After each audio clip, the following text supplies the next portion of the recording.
चिन्तासन्तानहन्तारो यत्पादाम्बुजरेणवः स्वीयानां तान्निजाचार्यान् प्रणमामि मुहुर्मुहुः।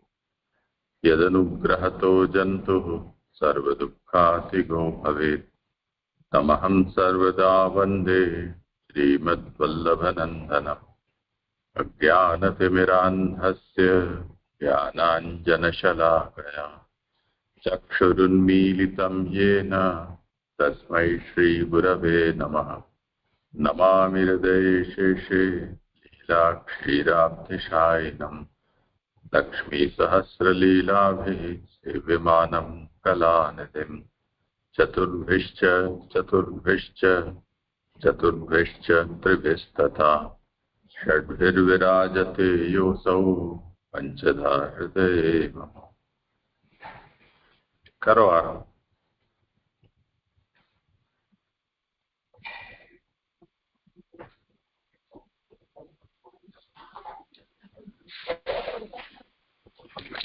जय जय गणपत प्रणाम। हेलो हेलो સંભળાય છે? આરંભ કરો. હા, ગણપત પ્રણામ. જય જય. મારો વારો છે. અધ્યાય 24મો. હા, શાસન પદ છે આનંદરૂપ હરિની આનંદમય લીલા. સ્કંદ ત્રીજો ચાલે છે, સર્ગ લીલા. એમાં મુક્તિ લીલા પ્રકરણ ચાલે છે. એમાં અધ્યાય 21 થી 24 કદમ ઋષિના 4 પુરુષાર્થની પ્રાપ્તિ છે. 21માં ધર્મ પુરુષાર્થ, 22માં અર્થ પુરુષાર્થ, 23માં કામ પુરુષાર્થ અને 24માં મોક્ષ પુરુષાર્થની પ્રાપ્તિ છે. આ અધ્યાયમાં ભગવાનની બુદ્ધિ કપિલ દેવજીનું પ્રાગટ્ય અને કદમ ઋષિનું વનમાં જવું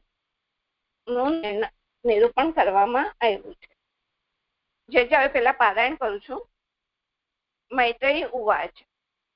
આ એ રીતે વૈરાગ્યની વાત કરી વિનયવાળી મનુની પુત્રીને શુક્લનારાયણના વચનનું સ્મરણ કરતા દયાળુ મુનિએ નીચે પ્રમાણે કહ્યું. ઋષિ વાચ. હે નિંદા રહિત રાજપુત્રી, આના વિશે તું આવી રીતે ખેદ ન કર. થોડા જ સમયમાં અક્ષર ભગવાન તારા ગર્ભમાં આવશે. તે વ્રત ધારણ કરેલું છે, તારું કલ્યાણ થાવ અને સંયમથી તથા નિયમથી, તપથી, દ્રવ્યથી અને દાનોથી શ્રદ્ધાપૂર્વક ઈશ્વરનું ભજન કર. તે પ્રસન્ન કરેલા તારા ઉદરમાં ઉત્પન્ન થયેલા બ્રહ્મનો અનુભવ કરાવનારા તે શુક્લ નારાયણ મારો યશ વિસ્તારતા તારા હૃદયમાંની ગાંઠ છેડશે.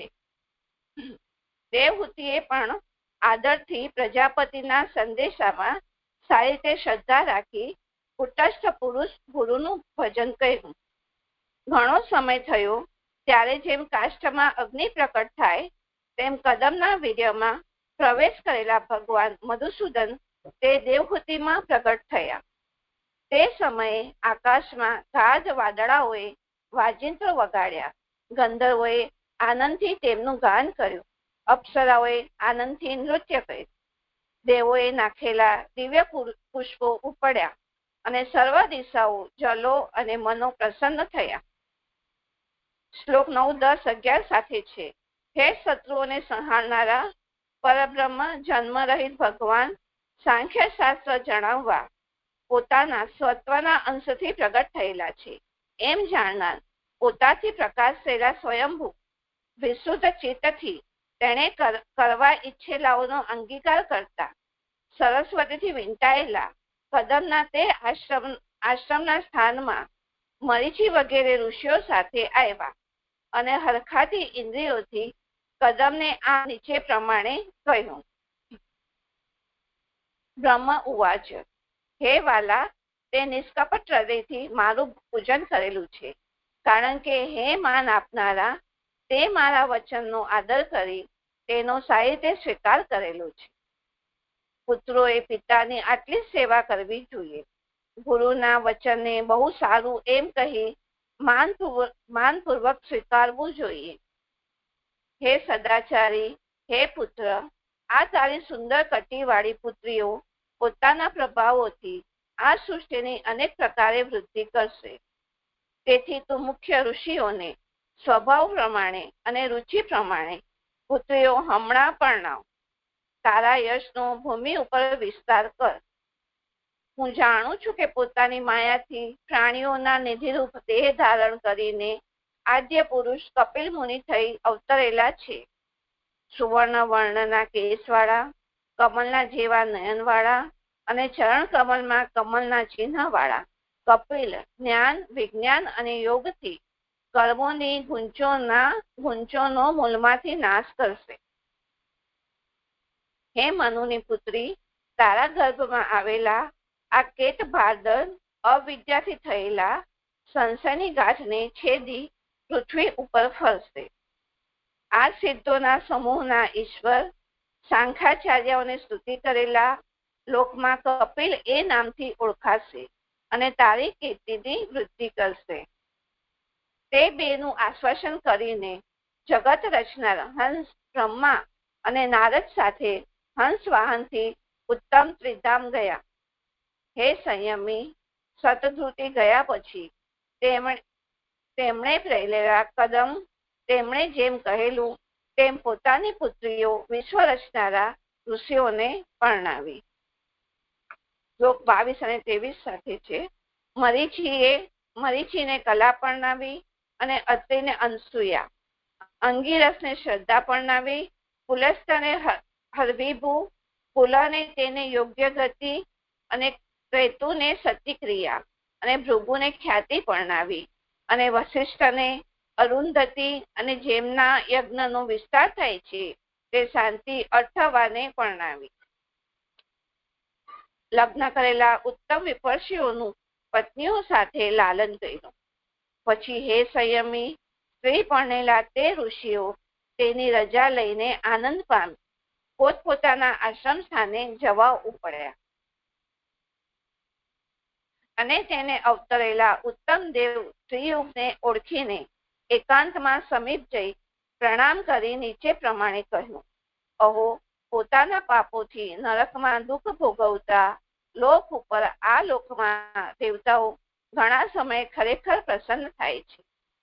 28-29 ઘણા જન્મોથી પક્વ થયેલા ઉત્તમ યોગથી કરેલી સમાધિ વડે એકાંત સ્થાનોમાં જેમના ચરણોનું દર્શન કરવા સંન્યાસીઓ પ્રયત્ન કરે છે, તે જ ભગવાન જે પોતાના સેવકોના પક્ષની ઉન્નતિ કરનારા છે, તે અપમાનની દરકાર ન કરતા હમણાં અમો ગામડિયાઓને ઘરોમાં જન્મેલા છે.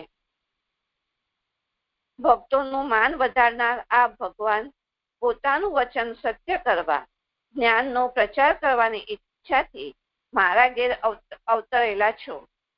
હે ભગવાન, રૂપ વિનાના આપના તે રૂપો અને જે પોતાના સેવકોને ગમે છે તે રૂપો યોગ્ય છે.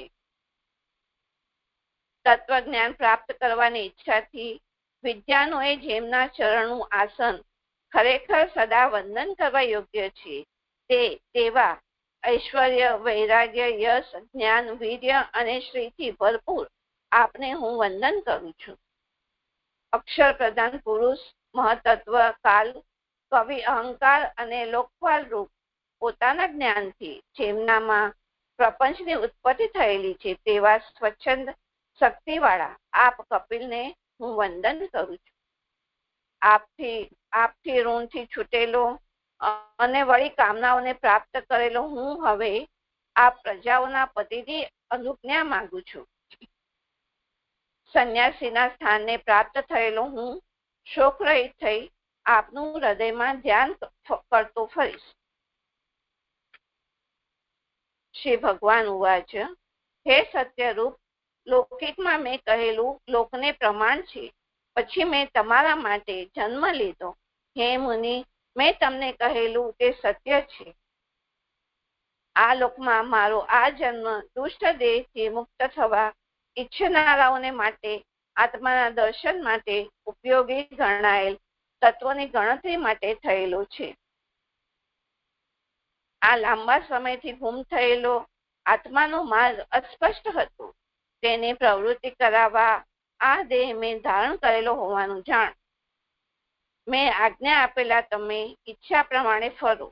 મને સમર્પણ કરેલા કર્મથી ન જીતી શકાય તેવા મૃત્યુને જીતી પરમાનંદ પ્રાપ્ત કરવા મારું ભજન કરો. પ્રાણી માત્રના અંતઃકરણમાં રહેલા સ્વયં પ્રકાશતા આત્માને મને આત્માની અંદર જ જોઈને શોક રહિત થઈ અભય પ્રાપ્ત કરે છે અને માતાને સર્વ કર્મને શાંત કરનારી આધ્યાત્મિક વિદ્યા હું આપીશ, જેનાથી તે ભયને તરી જશે. મૈત્રેય ઉવાચ. અહો તે કપિલે એમ કહેલો પ્રજાપતિ તેમની પ્રદક્ષિણા કરી પ્રસન્ન થઈ વનમાં જ ગયો. માત્ર આત્માનું શરણ કરનાર તે મુનિએ મૌન વ્રત ધારણ કર્યું અને સંગરહિત અગ્નિ વિનાના અને ઘર વિનાના થઈ પૃથ્વી ઉપર ફરવા માંડ્યું. જે સત અને અસતથી પર છે, જેમાં ગુણો ભાસે છે, પણ જે ગુણ રહિત છે અને અનન્ય ભક્તિથી અનુભવ થનારા તે બ્રહ્મમાં મનને યોજતા અહંતા રહિત અને મમતા રહિત થઈ દ્વંદ્વ રહિત થઈ સમ આત્માને જોનાર, અંદર દ્રષ્ટિ કરનાર, શાંત બુદ્ધિ વાળું, ધીર અને શાંત મોજા વાળા સમુદ્ર જેવું થઈ અંદરના આત્મારૂપ સર્વજ્ઞ ભગવાન વાસુદેવમાં ઉત્તમ ભક્તિ હોવાને લીધે આત્માને પ્રાપ્ત કરી બંધનોથી મુક્ત થયેલો. તેણે પોતાના આત્મરૂપ ભગવાનને સર્વ પ્રાણીઓમાં રહેલા જોયા અને ભગવદરૂપ પોતાના આત્મામાં પણ સર્વ પ્રાણીઓને જોયા. ઈચ્છા અને દ્વેષ વિનાના સર્વની અંદર સમાનતા વાળા ભગવાનની ભક્તિ વાળા ચિત્તથી તેણે ભગવાન સાથે સાયુજ્ય પ્રાપ્ત કર્યું. એથી લક્ષ્મણ ભટ્ટના પુત્ર શ્રીમદ વલ્લભ દીક્ષિતે રચેલી શ્રીમદ ભાગવતની સુબોધિનીમાં ત્રીજા સ્કંદનું 24મા અધ્યાયનું વિવરણ સમાપ્ત. જે હવે પ્રકરણાર્થ લઉં છું, પેજ નંબર 7 પર.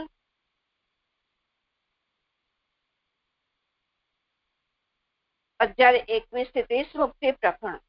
હવે જ્ઞાન અને ભક્તિનું વિસ્તારથી નિરૂપણ કરવાનું છે. તે 21 થી 23 સુધીના 13 અધ્યાયોમાં કહેલું છે. તેના બે વિભાગ છે. પહેલા 4 21 થી 24 અધ્યાયોથી પુરુષની સુખપૂર્વક થતી મુક્તિનું નિરૂપણ કરેલું છે અને પાછળના 9 એટલે કે 25 થી 33 અધ્યાયોથી સ્ત્રીનું મુક્તિનું નિરૂપણ કરેલું છે. એ રીતે એકની મુક્તિનું થોડું અને બીજીની મુક્તિનું ઘણું નિરૂપણ કેમ કર્યું એવો પ્રશ્ન થાય તો જાણવું કે પુરુષને તો શ્રી કૃષ્ણની કૃપાથી જ્ઞાન એની મેળે જ પ્રાપ્ત થયેલું. પુરુષને તો 4 પુરુષાર્થો પ્રાપ્ત થાય છે એમ જણાવવા 4 અધ્યાયો કહેલા છે અને તેમાં પણ પુરુષાર્થો પ્રાપ્ત કરવાના સાધન રૂપ જ્ઞાન તેને એની મેળે જ પ્રાપ્ત થયેલું, કારણ કે ભગવાનની કૃપાથી જ સાધનો સાથે તેને પુરુષાર્થો પ્રાપ્ત થયેલા. પુરુષને પુરુષાર્થ પ્રાપ્ત થયા તેથી જ સ્ત્રી તેની સાથે હોવાથી તેને પણ ધર્મ, અર્થ અને કામ પુરુષાર્થો પ્રાપ્ત થયા. છતાં તેને પ્રાપ્ત થયેલ મોક્ષનું જુદું નિરૂપણ કરવાનું રહ્યું. મોક્ષ તો જુદું રહે તેને જ પ્રાપ્ત થાય. સ્ત્રી પુરુષ ભેગા રહે તેમને પ્રાપ્ત ન થાય. તેથી પુરુષની મુક્તિના વિષયમાં ઘણું કહેવાનું ન હોવાથી તેની મુક્તિ 24મા અધ્યાયથી કહી છે. સ્ત્રીની મુક્તિ તો અંતઃકરણના 9 ગુણરૂપ દોષોનો ત્યાગ કરાવવા 9 એટલે કે 25 થી 33 અધ્યાયોથી કહેલી છે. તે સ્ત્રી હોવાથી તેને ઉપદેશ કરવામાં આવે ત્યારે સર્વ તેના જાણવામાં આવે છે. એટલે ઘણાએ સાધનોનો સંગ્રહ જણાવેલ છે. જે હવે ભાગવતાર્થ લઉં છું, પેજ નંબર 13, અધ્યાય 24. ભગવાનને કપિલનો અવતાર લેવાનું શું પ્રયોજન એવો પ્રશ્ન થાય તો જાણવું કે વૈરાગ્ય વાળું પુરુષ પોતાને જ્ઞાન પ્રાપ્ત થાય તે માટે જો ભગવાન શ્રી કૃષ્ણનું ચિંતન કરે તો ભગવાનનો જ્ઞાન અંશ પ્રકટ થાય છે અને તેથી તેની સર્વ કામના ફળે છે. વૈરાગ્ય વાળા કદમને જ્ઞાન પ્રાપ્ત થાય તે માટે ભગવાનનું ચિંતન કર્યું. તેથી ભગવાનના જ્ઞાન અનુરૂપ કપિલનો અવતાર થયો. આથી એમ જણાય છે કે જ્યાં સુધી મારા તેજને ગ્રહણ કરે એવો જે ઠરાવ કદમે 22મા અધ્યાયમાં 19મા શ્લોકમાં કરેલ તે ઠરાવ કપિલના પ્રાગટ્યથી પૂર્ણ થયો. જે 9 પુત્રીઓ અવતરેલી તે તો જુદા જ સ્વરૂપ હતા, અહંકારના સ્વરૂપથી ઉત્પન્ન થયેલા હતા. જ્ઞાન પ્રાપ્ત થાય તે માટે કદમ ભગવાનનું ચિંતન કરે અને ભગવાનના જ્ઞાન અંશનું પ્રાગટ્ય થાય. આ સર્વ બ્રહ્માને પસંદ હોવાથી બ્રહ્મા કદમના આશ્રમે ગયા. શ્લોક નંબર 9. કપિલ ભગવાનનો અવતાર હોવાની લોકને ખાતરી થાય તે માટે બ્રહ્માએ ત્યાં જવાનું બીજું પણ એ પ્રયોજન કહેલું છે કે જ્યારે જ્યારે ભગવાનનો અવતાર થાય છે ત્યારે ત્યારે બ્રહ્મા પોતાની મેળે ત્યાં જાય છે. એમ હોય તો ભગવાનના સર્વ અવતાર સમયે બ્રહ્માએ ત્યાં જવું જોઈએ. કેટલાક અવતાર થયા ત્યારે બ્રહ્મા ત્યાં ગયાનું કહેલું નથી.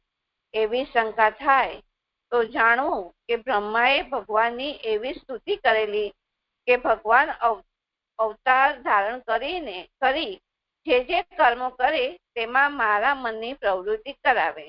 અધ્યાય 9માં 23મા શ્લોકમાં કીધું છે.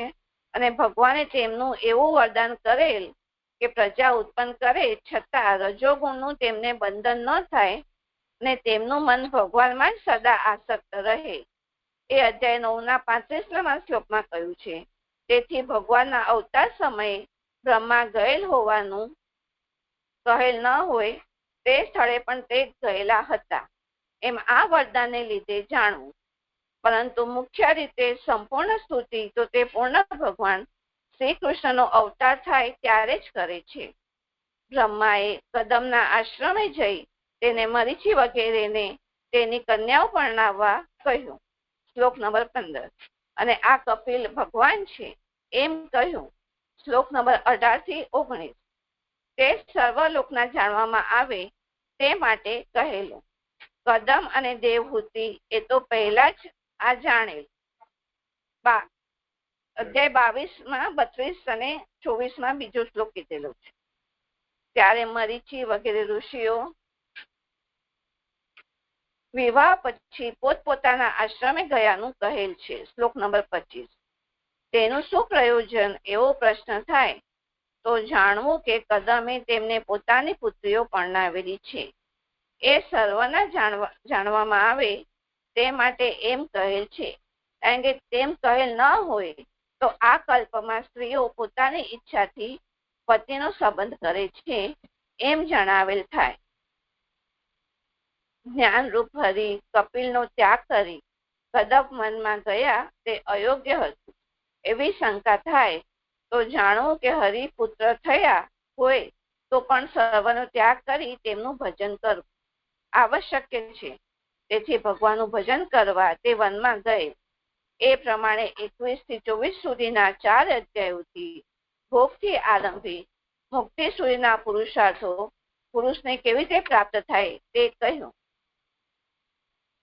જે હવે કારિકા લો કે કોઈને પ્રશ્ન છે?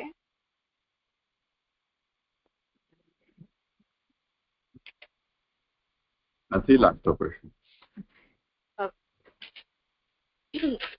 કારિકા એ પેલી ચતુર્વિશે તથા અધ્યાયે મોક્ષો બુદ્ધિસ્વ વર્ણતે કપિલો હરિવૃદ્ધિ ઉપદેશો ભજીસ તથા.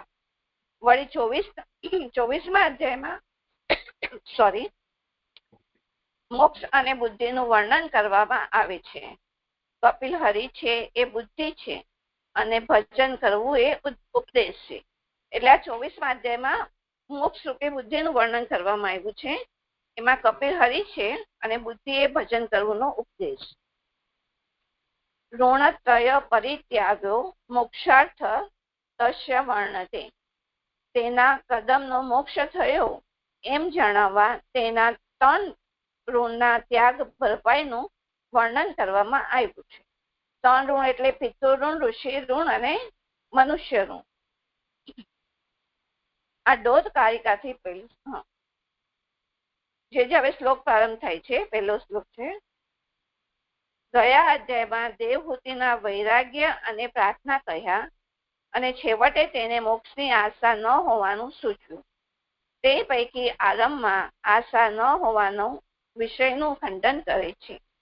મૈત્રેય ઉવાચ નિર્વેદવાદિનીમેવ મનોદુહિતરમ મુનિઃ દયાલુ શાલિની માહ શુક્લા અભિવ્યાહતમ સ્મરણ.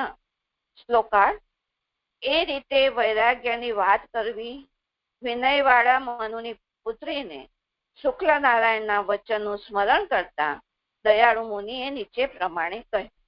સુબોધિનીજી, નિર્વેદ એટલે વૈરાગ્ય. તે દેવહૂતિ વિષયોના ભોગથી વૈરાગ્યવાળી થઈ હતી. પોતે કદમ ત્યાં સુધી જ પતિ હતો એવી સહજ કરેલી હોવાથી આ મનુની પુત્રી હતી એમ કહેલું છે. કદમ મુનિ હોવાથી ભવિષ્યમાં થનારો વૃત્તાંત જાણતો હતો. દયાળુ વિશેષણથી દેવહૂતિનું સાંત્વન કરવાનું કારણ કહેલું છે. શાલિની એટલે વિનયવાળી અથવા મનોહર. જો કે દેવની છુપી વાત કહેવી ન જોઈએ, છતાં પણ આ વૈરાગ્યવાળી ઉત્તમ કુળમાં જન્મેલી અને વિનયવાળી હોવાથી આને તે છુપી વાત કહે છે. વળી શુક્લનારાયણના વચનનું સ્મરણ કરતા કહ્યું.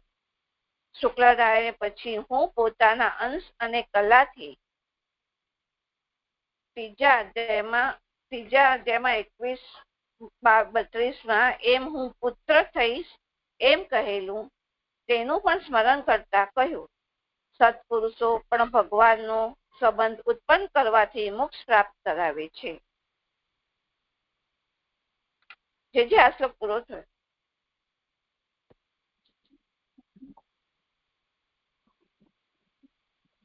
જે મારું નિરૂપણ પૂરું થયું. દંડવત પ્રણામ. જે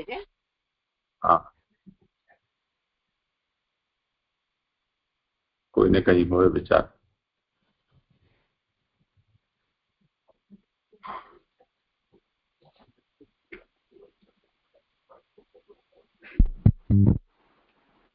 દંડવત પ્રણામ. જે આગળ મારો ક્રમ છે.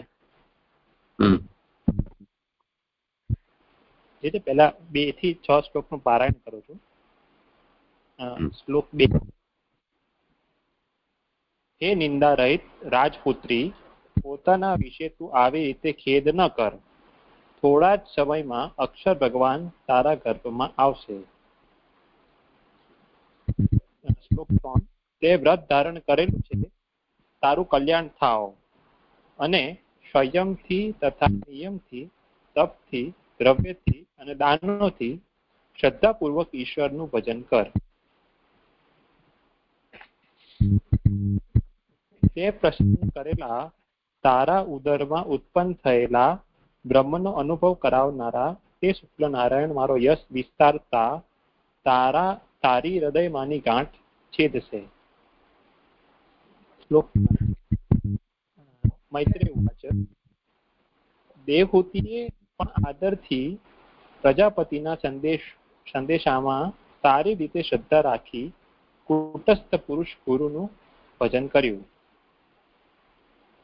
પછી ભગવાન પ્રગટ થયા અને ઘણો સમય થયો ત્યારે જેમ કાષ્ઠમાંથી અગ્નિ પ્રગટ થાય તેમ કરદમના વીર્યમાં પ્રવેશ કરેલા ભગવાન મધુસૂદન તે દેવહૂતિમાં પ્રગટ થયા. હવે શ્લોક 2 ની ઉત્થાનિકા લઉં છું.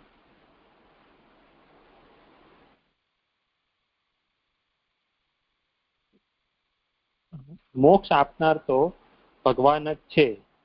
તે જો પુત્ર થાય તો દેવહૂતિનું બધું કાર્ય સિદ્ધ થાય. તેથી નીચેના શ્લોકથી આરંભી તેને તેમ જણાવતા આશ્વાસન આપે છે. ઋષિર્વાચ, કે હવે કરદમજી કહી રહ્યા છે. માં કીધો રાજપુત્રી થમાત્માનમ પ્રત્યનિંદિતે ભગવાન સ્તેક્ષરો ગર્ભમધુરાસ્તમ પ્રપત્યયતે. શ્લોકાર્થ. હે નિંદા રહિત રાજપુત્રી, એટલે કે દેહૂતિને કહી રહ્યા છે, પોતાના વિશે તું આવી રીતે ખેદ ન કર. થોડા જ સમયમાં અક્ષર ભગવાન તારા ગર્ભમાં આવશે. સુબોધિનીજી, હે રાજપુત્રી, પોતાનો જન્મ વિફળ થશે વગેરે વચનોથી આવી રીતે તું આત્માનમ એટલે કે પોતાના વિશે અથવા મને લક્ષ્યમાં રાખી ખેદ ન કર, કારણ કે કરેલું કર્મ ફલનો નાશ કરનારું થતું નથી.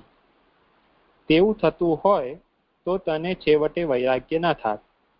એટલે કે આ જ્યારે દેહૂતિજી આગલા અધ્યાયમાં 23મા અધ્યાયમાં આજે 54 અને 55 શ્લોકમાં જે બધા વચન કહી રહ્યા છે, એ હું વાંચું છું એક વાર, કે ઇન્દ્રિયોના વિષયોમાં આસક્તિ રાખનારી મેં આપનો ઘણો સંગ એટલે આપનું ઘણું સામર્થ્ય જાણ્યા વિના એટલે કે કરદમજીનું મહાત્મ્ય જાણ્યા વિના કર્યો, છતાં પણ તે મને અભય આપનારો થાવ. અને અજ્ઞાનથી દુષ્ટો સાથે કરેલો જે સંગ તે સંસાર કરાવનારો છે, અને સત્પુરુષો સાથે કરેલો તે જ સંસાર પીટાડનારો છે. એવા જે વચનો કહી રહ્યા છે અને બધા જે વૈરાગ્યના વચન કહી રહ્યા છે આગલા અધ્યાયમાં, એનું અહીંયા નિવારણ કરતા હોય એવું લાગી રહ્યું છે કરદમજી, કે ભાઈ તું આવી રીતના ખેદ ન કર, કારણ કે તે જે પણ મતલબ કરદમજી એવું કહી રહ્યા છે કે તે જે પણ મારો સંગ કર્યો છે એટલે કે એ વિફળ નહીં થાય, એટલે છેવટે અત્યારે તને જે વૈરાગ્ય થઈ રહ્યો છે એનું જ કારણ છે. તે અર્થ હે નિંદા રહિત સંબોધનથી કરેલો છે. એટલે કે આ દેહૂતિજીને કહી રહ્યા છે કે નિંદા રહિત એવું સંબોધન કર્યા છે, અને થોડા જ સમયમાં ભગવાન તારા ગર્ભમાં આવશે શબ્દોથી તે નિંદા રહિત હોવાનું પ્રમાણ કહેલું છે. એટલે કે ભગવાન એમના ગર્ભમાં આવશે એ એનું પ્રમાણ પણ છે. અને થોડા જ સમયમાં એટલે કે હું વનમાં જાઉં તે પહેલા જ ગર્ભમાં આવશે એટલે કે પુત્ર થશે. જો સ્વચ્છંદ રમણથી કાંઈ પણ દૂષણ થયું હોત તો ભગવાન તારા પુત્ર તરીકે પ્રગટ ન થાય, અને તે જરૂર પુત્ર તરીકે પ્રકટ થશે એવો ભગવાનના વચનથી નિશ્ચય થયેલો છે, એવો ભાવ છે. એટલે કે અહીંયા જે દેહૂતિજી છે એને આશ્વાસન એ રીતે આપી રહ્યા છે કે ભાઈ તમારા ગર્ભમાં અહીંયા ભગવાન પ્રકટ થશે. કપિલ ભગવાનની વાત કરી રહ્યા છે અહીંયા. તો અહીંયા જે આ શ્લોક 2 સંપૂર્ણ થયો. આગળ લઉં છે જે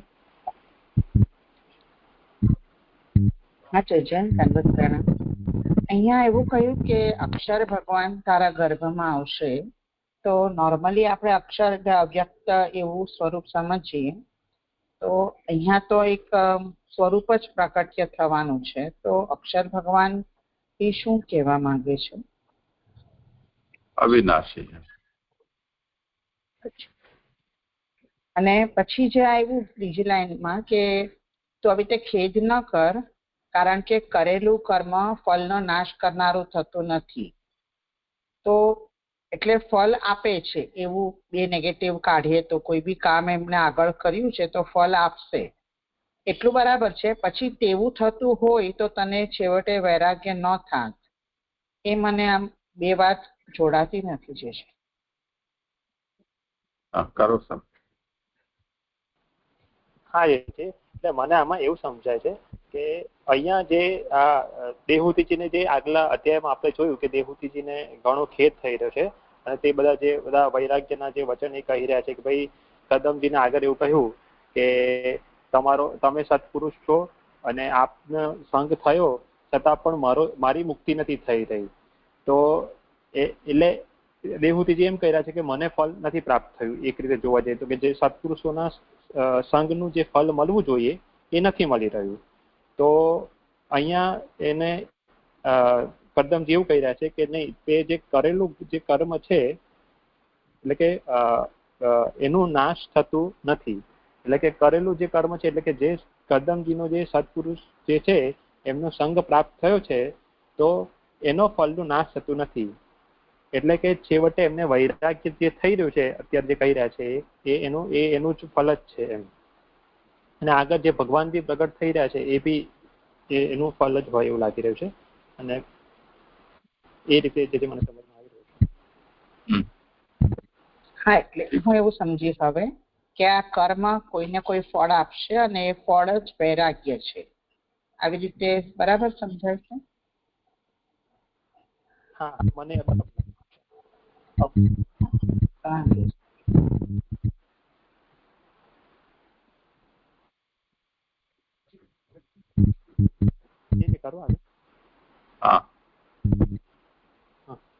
શ્લોક 3 ની ઉત્થાનિકા.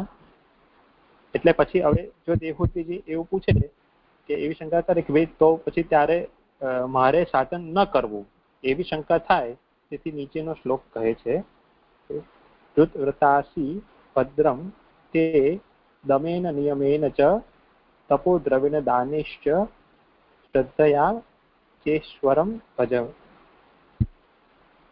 તે વ્રત ધારણ કરેલું છે, તારું કલ્યાણ થાવ, અને સંયમથી તથા નિયમથી, તપથી, દ્રવ્યથી અને દાનોથી શ્રદ્ધાપૂર્વક ઈશ્વરનું ભજન કર. સુબોધનજી, ભગવાન પ્રાપ્ત થાય ત્યારે સાધનો અડચણ વિના જ થાય છે.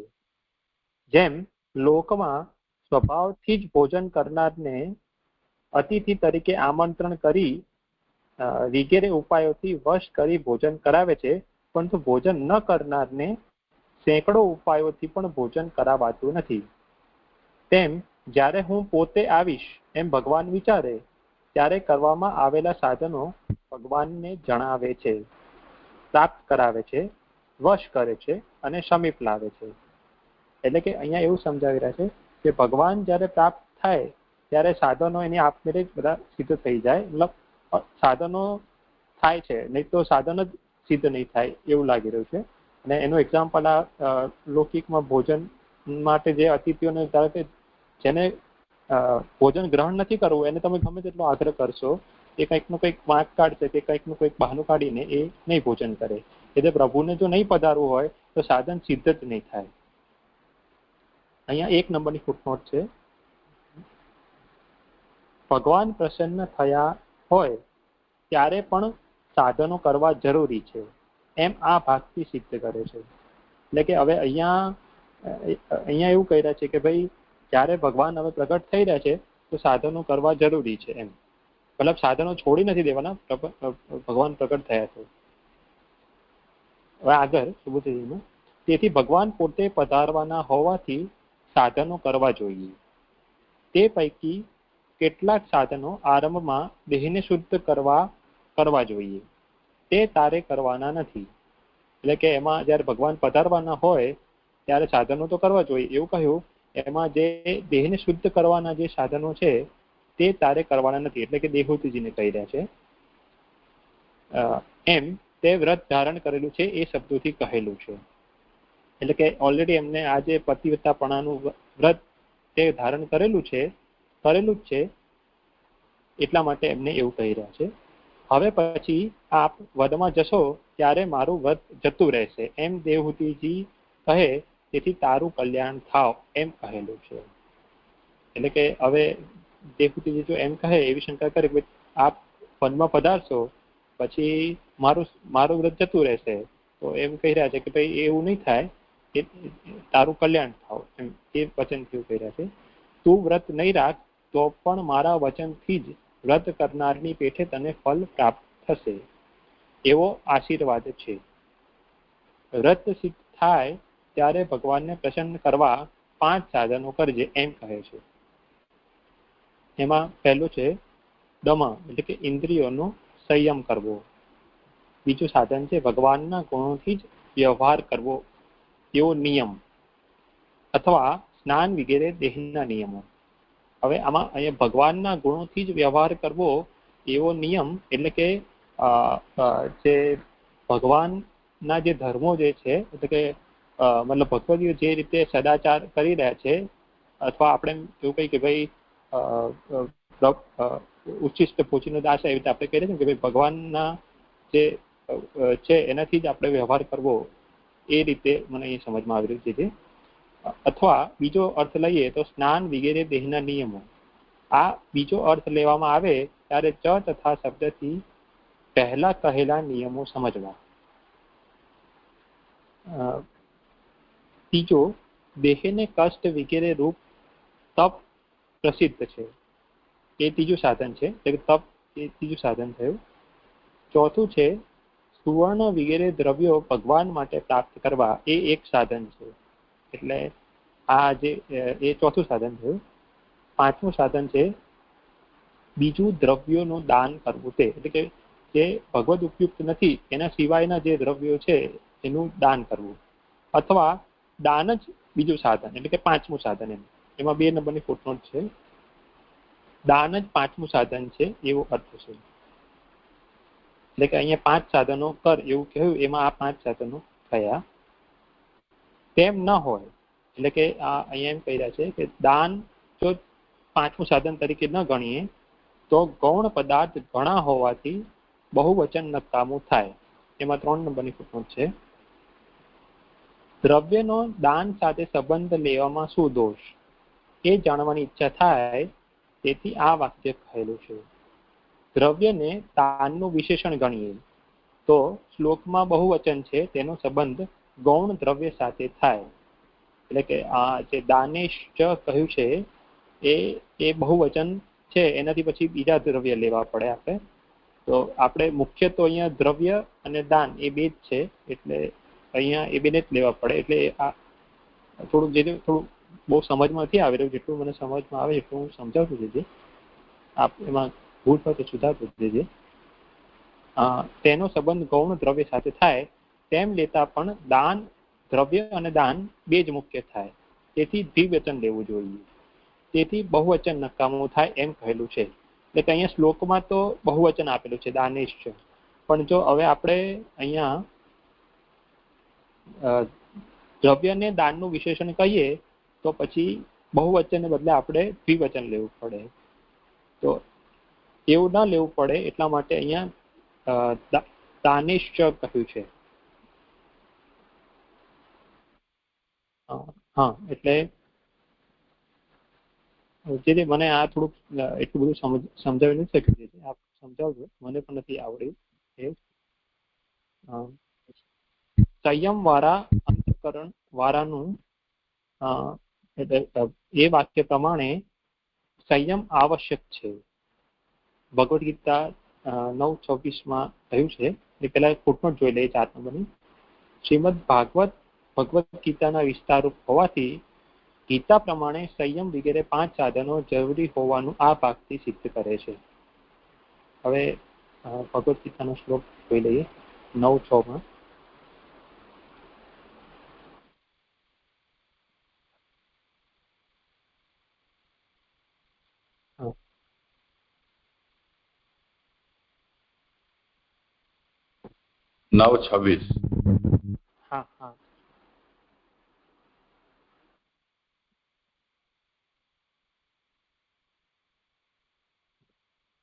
हाँ, जो कोई भक्त मेरे लिए प्रेम से पत्र पुष्प फल जल आदि अर्पण करता है, उस शुद्ध बुद्धि निष्काम प्रेमी भक्त का प्रेम पूर्वक अर्पण किया हुआ वह पत्र पुष्पादि में सगुण रूप से प्रकट होकर प्रीति सहित खाता हूँ.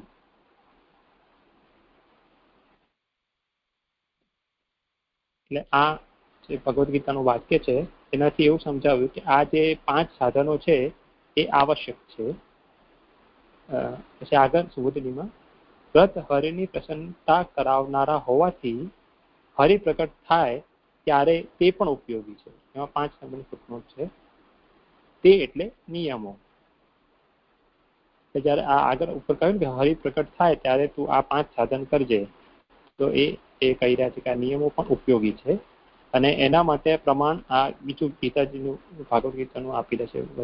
18:4 ની પણ 5 છે. આ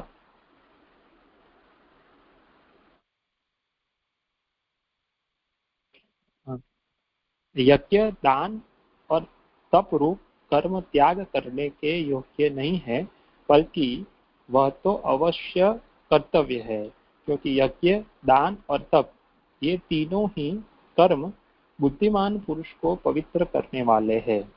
एमा वह मनुष्य बुद्धिमान है जो फल तथा आसक्ति को त्याग कर केवल भगवद अर्थ कर्म करता है. એટલે અહીંયા આ જે યજ્ઞ, દાન, તપ વગેરે જે છે એ કરવા, એ ભગવાનની પ્રસન્નતા માટે કરવા, એ અહીંયા કહેલું છે.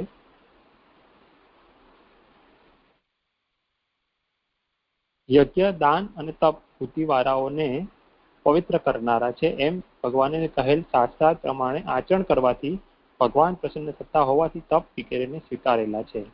ફરી દ્રવ્ય શબ્દથી ભગવાનના પૂજનની વિધિરૂપ યજ્ઞો કહેલા છે. અહીં સર્વ સાધનોમાં શ્રદ્ધા અંગ છે. ભગવાન પ્રાપ્ત થાય ત્યારે આટલા સાધનો શા માટે કરવાના એવો પ્રશ્ન થાય, તેથી ઈશ્વર શબ્દ યોજેલો છે. કોઈ પણ ઉપાયથી તે વશ થતા નથી, એટલે કે આ બધા સાધનોથી ભગવાન વશ થતા નથી એવું કહી રહ્યા છે. એટલે તેથી પ્રાપ્ત થયા ન હોય તેની પેઠે જ સાધનો કરવા જોઈએ. એટલે કે આ બધા સાધનો કરવાના છે, ભલે ભગવાન પ્રાપ્ત થઈ ગયા તો પણ એવી રીતે જ કરવાના છે કે ભગવાન પ્રાપ્ત નથી થયા એમ. જેથી આ શ્લોક સંપૂર્ણ થયો. અને આ થોડું પાંચમું સમજમાં નથી આવી રહ્યું છે. એટલે મૂળમાં જેટલી વસ્તુ ગણાવી છે સાધન તરીકે, એમાં દમ પછી નિયમ, આ બે તો ચોખ્ખા અલગ અલગ છે, એટલે એમાં કોઈ સમસ્યા નથી. એના પછી તપો દ્રવિણ દાનૈશ્ચ, તો તપો દ્રવિણ દાનૈ અહીંયા 3 ગણાવ્યા છે, અને એટલા માટે અહીંયા બહુવચન લગાવ્યું છે. તો સાધન તરીકે આ 3 ગણાવા હોવાને કારણે બહુવચન છે. તો દ્રવિણ દાન એટલે સોનાનું દાન, એમ જો કરવા જાઓ તો 2 જ આઈટમ થાય સાધન તરીકે, એક તપ અને બીજું દ્રવિણ દાન. તો દ્વિવચન હોવું જોઈએ. એટલે કે મહાપ્રભુજી અહીંયા એવો અર્થ કર્યો છે કે એક સાધન તપ, બીજું દ્રવિણ અને ત્રીજું દાન, તો જ આ બહુવચન સાર્થક થાય.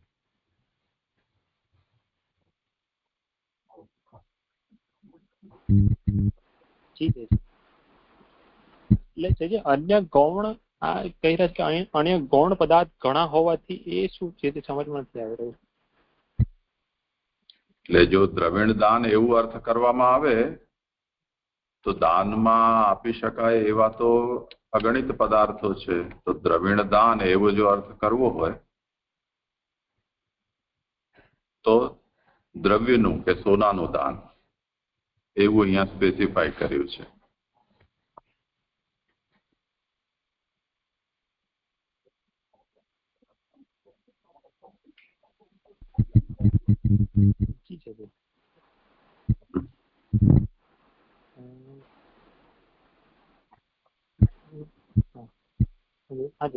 આ શ્લોક સંપૂર્ણ થયો.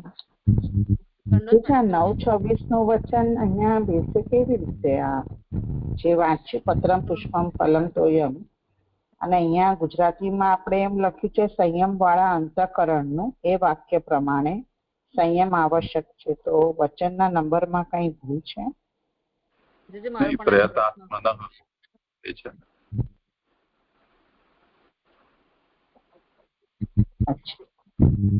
ઓકે, એમાં સંયમ કેવી રીતે આવ્યો? એ વાક્ય પ્રમાણે સંયમ આવશ્યક છે, તો એ તો ભગવાનના એંગલથી છે ને, કે જે બધું ધરે છે હું લઉં છું, એને સંયમ કેવી રીતે સમજે?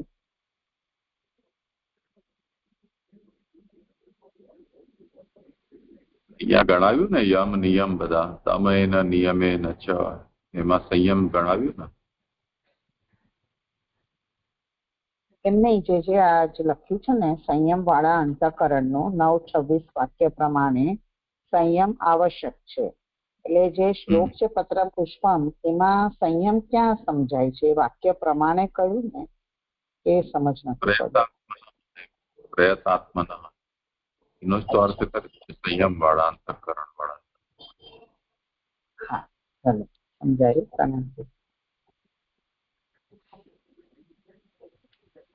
પ્રણામ છે. અહીંયા જે ત્રીજી લાઈન લખી છે ને 327 પેજ પર, કે વ્રત સિદ્ધ થાય ત્યારે ભગવાનને પ્રસન્ન કરવા, તો આ ત્યારે ભગવાનને પ્રસન્ન કરવા એટલે વ્રત અહીંયા પહેલા એવું કીધું કે પતિવ્રતા વ્રતપણાનું વ્રત મેં ધારણ કરેલું છે, હવે આપ વનમાં જશો ત્યારે મારું વ્રત જતું રહેશે. તો ત્યાં એવું કીધું કે તેથી તારું કલ્યાણ થાવ એમ કહેલું છે. તું વ્રત નહીં રાખ તો પણ મારા વચનથી જ વ્રત કરનારની પેઠે તને ફળ પ્રાપ્ત થશે, એવો આ આશીર્વાદ છે. પછી એવું કીધું કે વ્રત સિદ્ધ થાય ત્યારે, તો આ વ્રત સિદ્ધ થાય અને ત્યારે એ કેવી રીતે સમજવાનું એ ખ્યાલ ના આવ્યો. પ્રણામ છે. કરો સમાજ. હા જે છે મને છે અહીંયા એવું સમજમાં આવી રહ્યું છે કે આ વ્રત સિદ્ધ થાય એટલે એમને પહેલા એવું કીધું કે જો હવે પછી આપ વનમાં જશો ત્યારે મારું વ્રત જતું રહેશે, એમ દેવહૂતિએ કહે. તો એવું કહ્યું તેથી તારું કલ્યાણ થાવ એમ કહેલું છે. એટલે કે આ જે વ્રત તમે રાખશો તો એનું ફળ તમને પ્રાપ્ત થશે, વ્રત ભંગ નહીં થાય એમ. અને એનું ફળ શું છે તો કે આ ભગવાનનું જે પ્રાકટ્ય છે કપિલ ભગવાનનું, એ જ મને એ લાગી રહ્યું છે. એટલે કે તું વ્રત નહીં રાખ તો પણ મારા વચનથી જ વ્રત કરનારની પેઠે તને ફળ પ્રાપ્ત થશે, એવો આશીર્વાદ છે. એટલે કે ભગવાન પ્રકટ થશે, વ્રત તારું ભંગ નહીં થાય, અને વ્રત સિદ્ધ થાય એટલે કે ભગવાન પ્રગટ થાય ત્યારે પ્રસન્ન કરવા 5 સાધનો કરજે.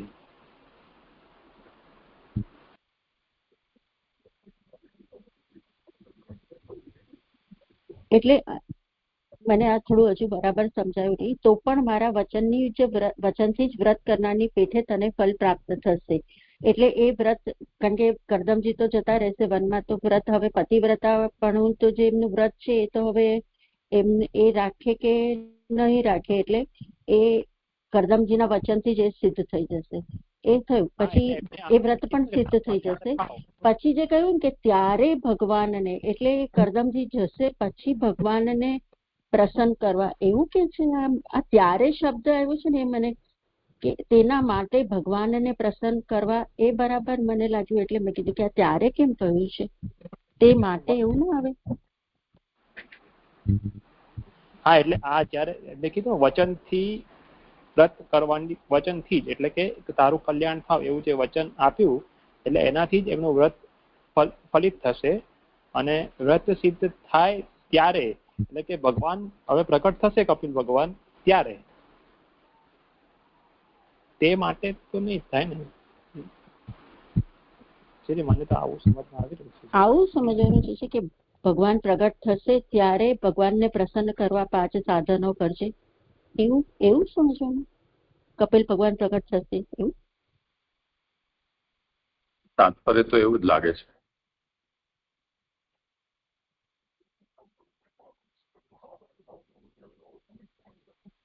પહેલી ફૂટનોટમાં પણ એવું લખ્યું છે કે ભગવાન પ્રસન્ન થયા હોય, ભગવાન પ્રાપ્ત થાય ત્યારે સાધનો અડચણ વિના થાય છે.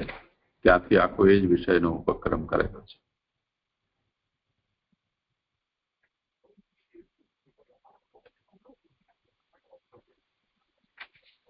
એટલે તો પછી એવું સમજવાનું કે કપિલ ભગવાનનું પ્રાકટ્ય થઈ જાય પછી આ 5 સાધનો, ત્યારે ભગવાનને પ્રસન્ન કરવા 5 સાધનો કરજે. એટલે ત્યારે એ કપિલ ભગવાનને પ્રસન્ન કરવા 5 સાધનો કરજે, એવું કહી રહ્યા છે. એવું સમજવાનું છે. હા, પ્રણામ છે.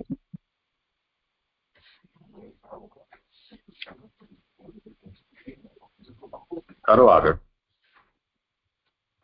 હાજી. શ્લોક 4 એની ઉત્પન્નતા. તેથી શું થશે એવી શંકા થાય તેથી નીચેનો શ્લોક કહ્યો છે. એટલે ઉપર જે કહ્યું કે સંયમથી તથા નિયમથી, તપથી, દ્રવ્યથી અને દાનોથી શ્રદ્ધાપૂર્વક ઈશ્વરનું તું ભજન કર, તો એનાથી શું થાય એવું જ્યારે એ શંકા કરે તો એ આગળ કહી રહ્યા છે કે સત્વયાર આરાધિત શુક્લો વિતન્વન મામકમ યશ ચેતા તે હૃદય ગ્રંથિ મોદર્યો બ્રહ્મ ભાવન. શ્લોકાર્થ.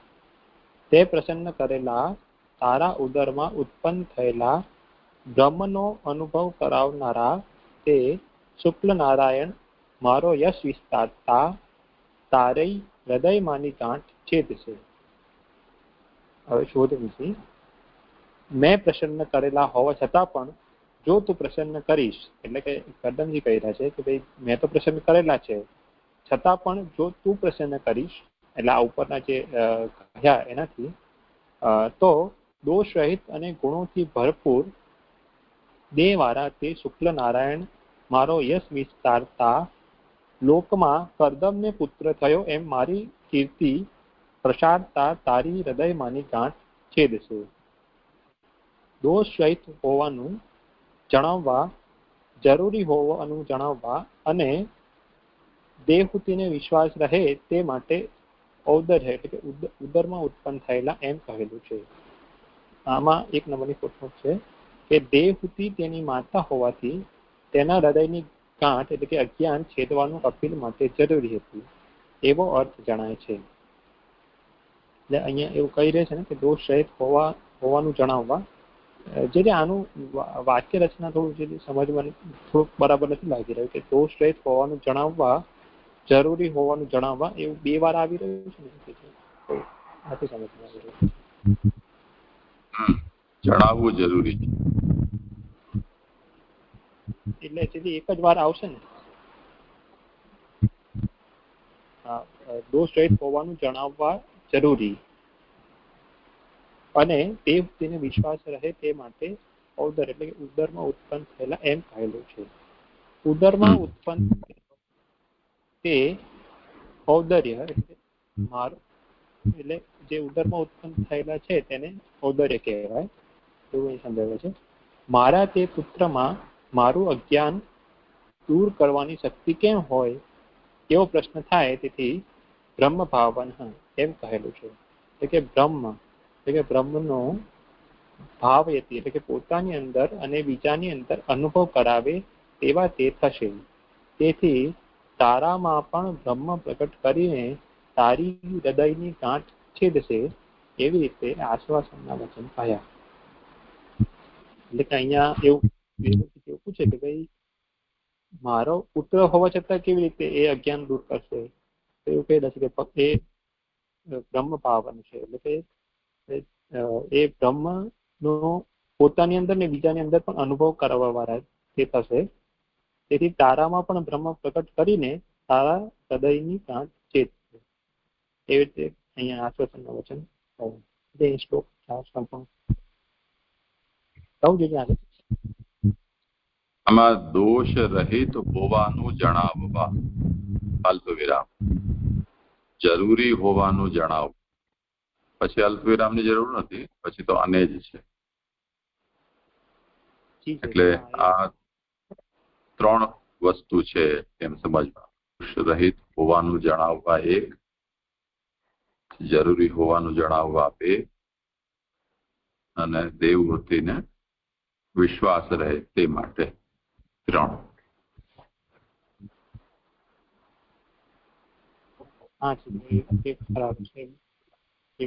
કરો.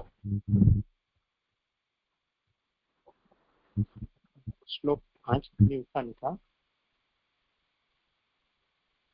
પતિના વચનને લીધે દેવહૂતિએ તેમ જ કર્યું એમ નીચેના શ્લોકમાં કહે છે. મૈત્રેય ઉવાચ દેવહૂત્યપી સંદેશમ ગૌરવેણ પ્રજાપતેઃ સમ્યક શ્રદ્ધાય પુરુષમ કુટસ્થમ ભજત ગુરુમ. શ્લોકાર્થ. દેવહૂતિએ પણ આદરથી પ્રજાપતિના સંદેશામાં સારી રીતે શ્રદ્ધા રાખી કુટસ્થ પુરુષ ગુરુનું ભજન કર્યું. એટલે કે અહીંયા પછલા સમયમાં લઈ રહ્યો છું, પછલા સમયમાં કર્દમે પણ ધ્યાન ધરેલું એમ જાણવું. એમાં એક નંબરની ફૂટનોટ છે. આ અપી એટલે કે પણ શબ્દનો અર્થ કરેલો છે. એટલે કે કર્દમે પણ ધ્યાન ધરેલું એમ જાણવું. દેવહૂતિએ પણ ઘણા આદરથી પ્રજાપતિના સંદેશામાં સારી રીતે શ્રદ્ધા રાખી એટલે કે તેના વચનમાં વિશ્વાસ રાખી તે જ કુટસ્થ એટલે કે અંતર્યામી અથવા વિકાર રહિત જ્ઞાન માર્ગમાં પણ ભગવાન તરીકે સેવા કરવા યોગ્ય શુક્લ નારાયણ પુરુષ ગુરુનું ભજન કર્યું. કર્દમે કહેલા પ્રકારથી જ ભજન કર્યું એમ જાણવું. એટલે કે અહીંયા દેવહૂતિએ પણ ઘણા આદરથી એટલે કે જે પ્રજાપતિ એટલે કે બ્રહ્માજીએ જ્યારે સંદેશો કર્દમને આપ્યો કે ભાઈ આવી રીતે કપિલ ભગવાન પ્રકટ થશે અને એવી રીતે એ સંદેશામાં સારી રીતે દેહૂતિએ પણ શ્રદ્ધા રાખી અને એટલે તેના વચનમાં વિશ્વાસ રાખી કુટસ્થ એટલે કે અંતર્યામી અથવા કાર રહિત એવું એ કહ્યું ને એમાં એમનું શુક્લ નારાયણ પુરુષનું ગુરુનું ભજન કર્યું. આ શ્લોક 5 સંપૂર્ણ કરી દીધું.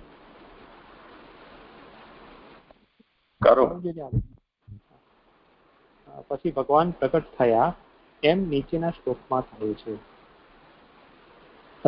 તસ્યામ બહુતિથે કાલે ભગવાન મધુસૂદનઃ કાદમ વીર્યમાપન્નો જજ્ઞેગ્નિ ઇવ તારુણી. ઘણો સમય થયો ત્યારે જેમ કાષ્ઠમાં અગ્નિ પ્રકટ થાય તેમ કર્દમના વીર્યમાં પ્રવેશ કરેલા ભગવાન મધુસૂદન તે દેહૂતિમાં પ્રકટ થયા. ઘણા સમય સુધી તેને ભજન કર્યું ત્યારે તે દેહૂતિમાં ભગવાન જગ્યે પ્રગટ થયા અથવા તેની અંદર ઘણા સમય સુધી રહીને ભગવાન બહાર પ્રગટ થયા એવો મુખ્ય જ અર્થ છે.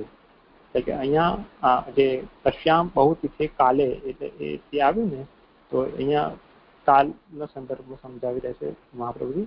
બે અર્થ કરી રહ્યા છે. એક તો કે ઘણા સમય સુધી ભજન કર્યું ત્યારે દેહૂતિમાં ભગવાન પ્રગટ થયા અને બીજો અર્થ એવો કરી રહ્યા છે કે તેની અંદર ઘણા સમય સુધી રહીને ભગવાન બહાર પ્રકટ થયા એમ.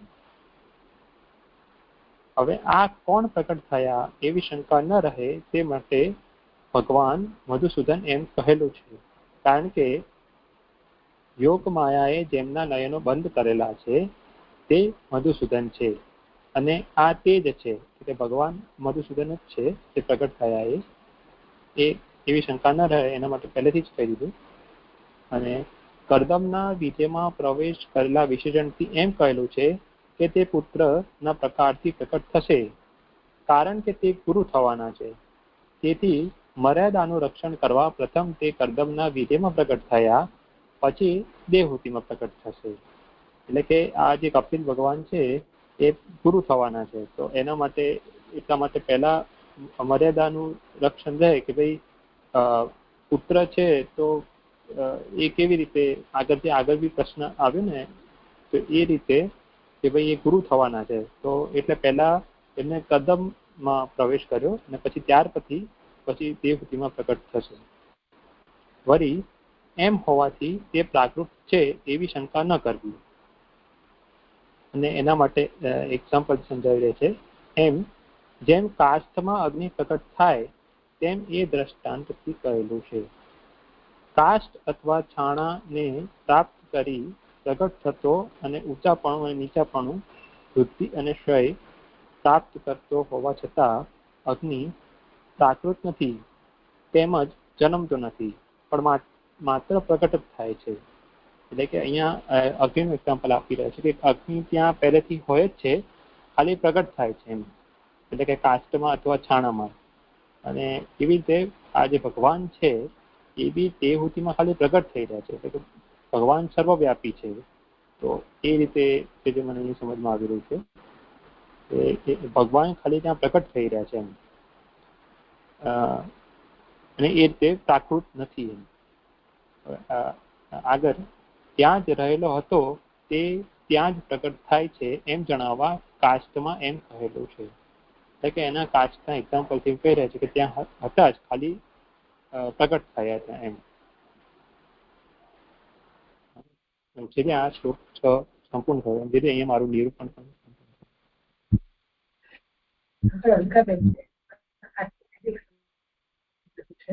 અહીંયા જે કહ્યું ને કે મધુસૂદન નામની ઉત્પત્તિ કરીને કે કારણ કે યોગ માયાએ જેમના નયનો બંધ કર્યા છે ભગવાન જે મધુસૂદન રામ છે એ યોગ માયાએ નયનો બંધ કર્યા છે એટલા માટે યોગ માયાએ જેમના નયનો જે પ્રણામ અને 5 પ્રશ્નો છે.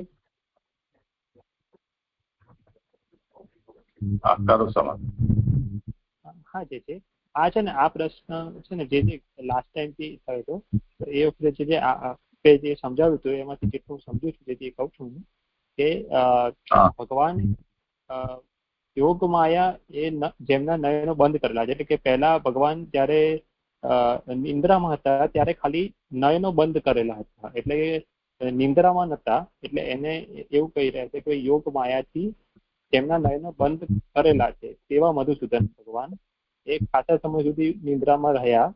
પછી જયારે આ મધુ અને કૈટભ નામના જે બે દૈત્યો છે એનો જન્મ થયો અને પછી એમને માર્યા ત્યારે એમનું નામ મધુસૂદન પડ્યું. તો એ રીતે જે મને અહીં સમજમાં આવી રહ્યું છે વિશેષ આપ સમજાવ્યું. નિદ્રામાં છે એ અર્થમાં યોગમાં બંધ કરે છે. કારણ કે 18મા શ્લોકમાં એની 1 નંબરની ફૂટનોટ છે એમાં 6ઠ્ઠા શ્લોકનું અનુસંધાન લીધું છે. ત્યાં કહ્યું છે કૈટભ દૈત્યનો નાશ કરનારા. પાછળ શ્લોક 6માં મધુસૂદન નામ કહેલ છે. મધુનો નાશ કરનાર મધુસૂદન. મધુ અને કૈટભ બંને વિષ્ણુ ઓઢેલા ત્યારે તેમના કાનમાંથી નીકળેલા તે દૈત્યોના વિષ્ણુએ નાશ કરેલો. તો આ અહીંયાનો એ મધુ કૈટભના અસ્થિ જ કરી રહ્યા છે.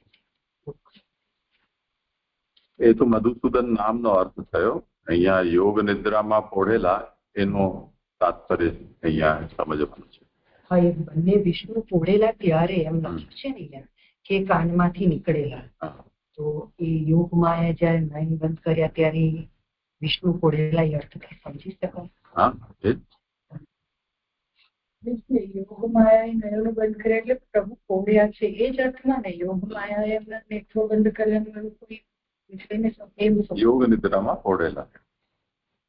માયા શબ્દનો ત્યાં પ્રયોગ કરવાની જ આવશ્યકતા નથી. યોગ નિદ્રા નિમીલિતાક્ષ મૂળમાં એટલો શબ્દ છે.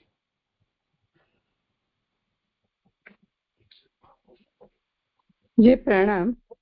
મને બીજો પ્રશ્ન છે. તેથી મર્યાદાનું રક્ષણ કરવા પ્રથમ તે કર્દમના વીર્યમાં પ્રગટ થયા. મર્યાદાનું રક્ષણ કરવાથી શું સમજવાનું છે? પ્રણામ જય છે.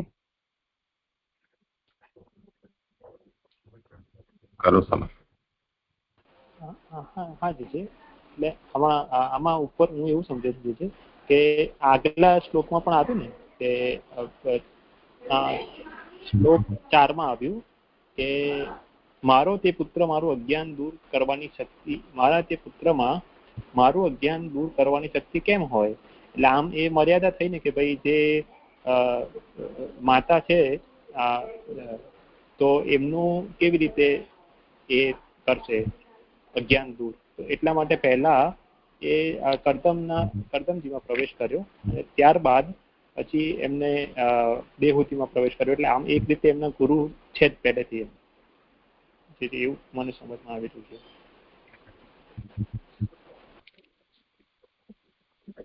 જે નથી સમાધાન થયું. પ્રણામ છે.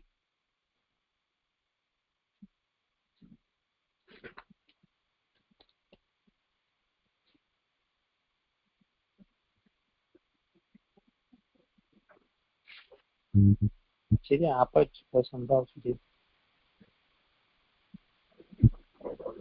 પુત્રના પ્રકારથી પ્રકટ થશે એમ કહ્યું ને, તો પુત્ર તો કર્દમને ત્યાં પ્રકટ થાય તો થાય ને. દેવહૂતિને ત્યાં સીધા જો ભગવાનનો પ્રવેશ થાય તો કર્દમનું પુત્રત્વ કેવી રીતે આવે? એટલે કર્દમના વીર્યમાં પહેલા ભગવાને પ્રવેશ કર્યો, તે પછી દેવહૂતિ.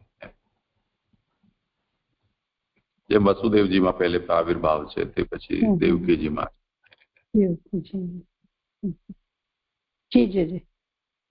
પ્રણામ જય જય.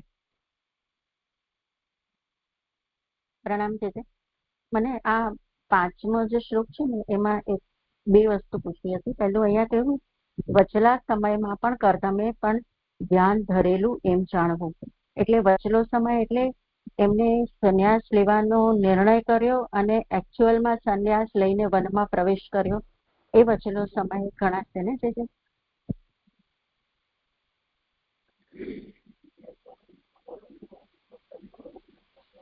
કરો સમજ.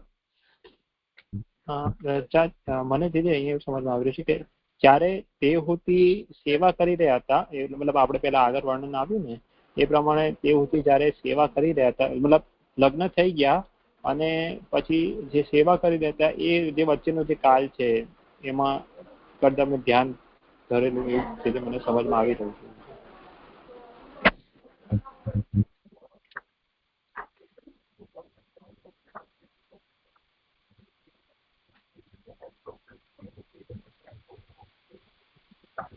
એટલે એમને આ જે ભોગ ભોગવ્યા એના પહેલા અને પછી પાછું આ પુત્રીઓના પ્રાકટ્ય પછી એ બંને સમય લેવાશે એવું તમે કહો છો?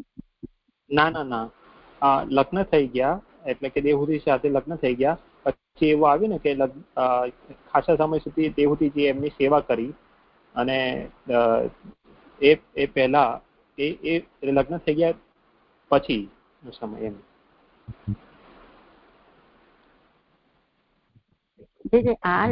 એ સમય લેવાશે. મને એવું લાગ્યું કે એમને જે આગળના જે અધ્યાયમાં છેલ્લે એમને દેવહૂતિજીને કહ્યું ને કે વૈરાગ્ય લેવા વનમાં પ્રવેશ કરવો છે અને પછી દેવહૂતિજી એમને રોક્યા અને હવે આ કપિલ ભગવાનનું જે પ્રાકટ્ય થશે એના પછી એ વનમાં પ્રવેશ કરશે એટલે ફિઝિકલી એકચ્યુઅલમાં જશે. તો એને હું વચલો સમય સમજતી હતી. કયો લેવાશે તેથી?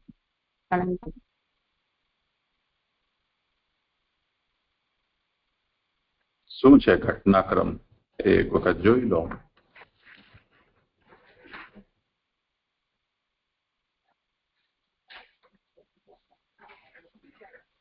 અત્યારે તો એ જ આવી રહ્યું છે જે છેલ્લા 23મા અધ્યાયમાં આવ્યું તો ત્યાં એમને વૈરાગ્યની જ વાત થઈ અને વનમાં જવાની જ વાત થઈ અને પછી દેવહૂતિજી એમને આ જે એમનું કાર્ય છે દીકરીઓને પરણાવવાનું એની વાત આવી અને પછી પોતાનું આ પતિવ્રતાપણાનું જે આગળ આવ્યું તેની વાત આવી અને પછી આ એમને જે ભગવાને એમને જે વચનો કહ્યા હતા તે વચન એમને યાદ કરાવ્યા અને એટલે પછી અહીંયા વચલો સમયની વાત આવી.